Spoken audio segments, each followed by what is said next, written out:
Hi readers, today's video and practice will be on clarifying versus moving on. That's our skill of the week, and it's a very important skill that expert readers are very strong and fluent at. So this practice will help us figure out what it means and how we can do it ourselves. So first of all, the big understanding for today is that as you read, some confusions are important to clarify, but others are less important to clarify. Now that might sound new for some of us. We might think that when an expert reader opens a page of a book that they don't have any confusions, or that when they find confusions, they solve all of them. That is simply not the case. First of all, expert readers are confused all the time.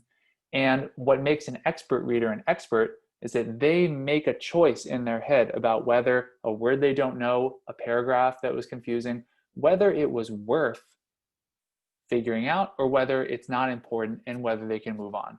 So this is an example. This guy just read this paragraph and he has a bunch of confusions, right? Maybe there was a sentence that was very confusing. Maybe there were some words he didn't know, right? He has to figure out which of these confusions or roadblocks should he pause and work on and which should he not. An expert reader knows when a confusion is worth solving or when it's okay to move on. And it is okay to move on. Most of the things that I read, I do not know certain words, but I've made a decision that perhaps that particular word is not overall significant enough to sweat over. And so sometimes the answer is on the next page. And so sometimes you just got to keep moving. And that's the big idea here. So making that decision is what we'll be practicing today. So for today's practice, we're going to be using Sharon Cho. Sharon Cho can be found on page 55 of your reader. And I'm also going to be using page 59, which is a note taker for this activity. So if you want to open up page 59 as well, it should say Sharon Cho Roadblocks, Connections, and Questions. We'll get there in a minute. So I've gone ahead and on the first page of Sharon Cho, I have noted with my squiggly lines and question marks 2 roadblocks of mine. And these are real roadblocks that gave me, Mr. Hewling, a little bit of trouble. The first came in the summary paragraph towards the beginning.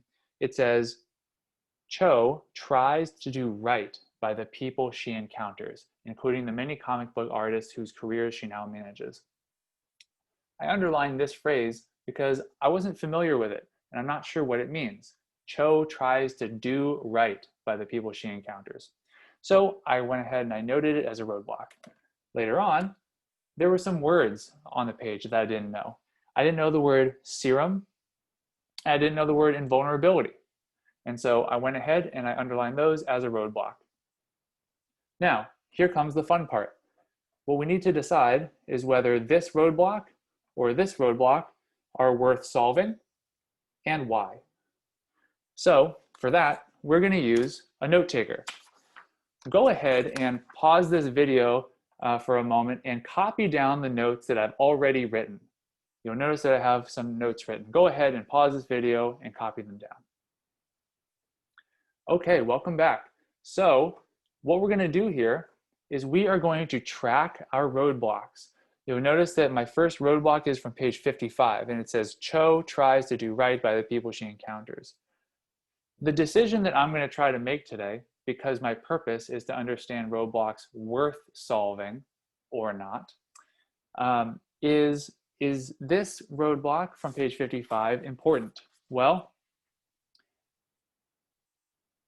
I'm going to go ahead and say that it's from the first paragraph of this overall text, and I know that this paragraph is actually about the overall idea.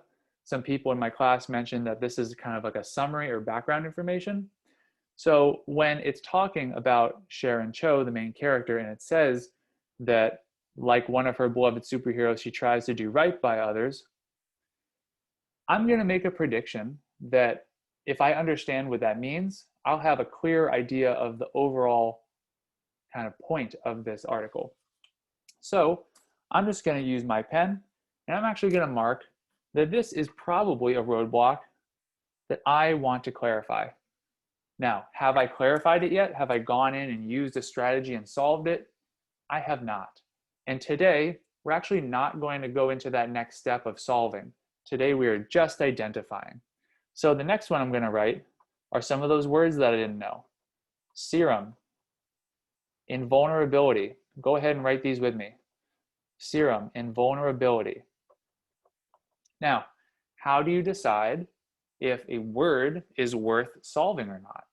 Well, for me, the first thing I consider is whether the words come up a lot. So if a word pops up in several different paragraphs, and maybe if you turn onto the next page and you look at the rest, maybe if it keeps coming up, it's an important word, right? Because maybe it's central to the idea of the text. Now, I'm looking at the word serum, and I'm scanning, and then I go to my next page of my article. Imagine I'm going to the next page, and I'm scanning, and I don't see it again. It's a one-time word. I also notice that's the same thing with invulnerability.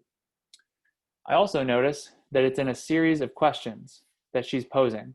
And the third one is radar. And I do know what radar is. And so when she says, what other 6-year-old would know what a blank was, or blank, or radar, I think I understand what she's really trying to say here without these two examples.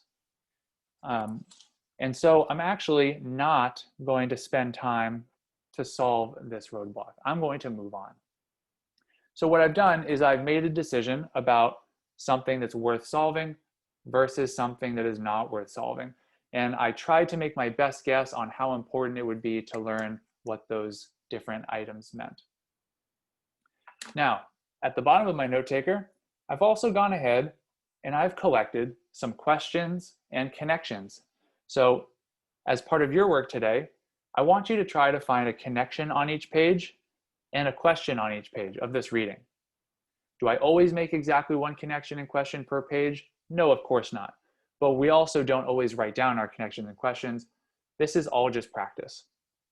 So my connection on page 55 was that when she said, I probably had 10 to 15 stacks of comic books. That reminds me of when I had a number of Goosebumps books in my room as a kid. I loved the series and I got into it really hard. So I was connecting and vibing on that. For questions, I was a bit confused because she says that she read a lot of comic books, but she said that they helped her read. I know that comic books, from my own experience, are mostly visual. So I'm just wondering how something visual can help someone learn how to read if there are mostly pictures, not words. So as you can see, if I zoom out, we're doing a couple of things here today. For today's practice, what I'd like you to do is, first of all, I want you to read the rest of Sharon Cho. It's about 3 or 4 pages long. As you go, I want you to fill in more roadblocks that you come across. They can be sentences, paragraphs, or just single words. And the only thing they have to do is be a little bit confusing or hard to understand. I want you to write them here, and I want you to decide if they are something that you might need to clarify or whether you think it's something that you can move on. I also want you to seek out more connections and seek out more questions as you read. As a reminder, our purpose is to understand roadblocks worth solving or not. And as a little bonus, we are going to be doing some connections and questions today. Okay? So overall, I want to thank you for watching my video. Don't forget, the key understanding is that an expert reader knows when a confusion is worth solving or when it's okay to move on. And it is okay to move on sometimes, but not if it seems to be a very important idea that will hold you back from understanding the text. That's when it's worth pausing and figuring it out. So good luck with today's practice. And I look forward to seeing your samples where we check in on this skill of making these kinds of decisions. Okay, Mr. Hewling signing off.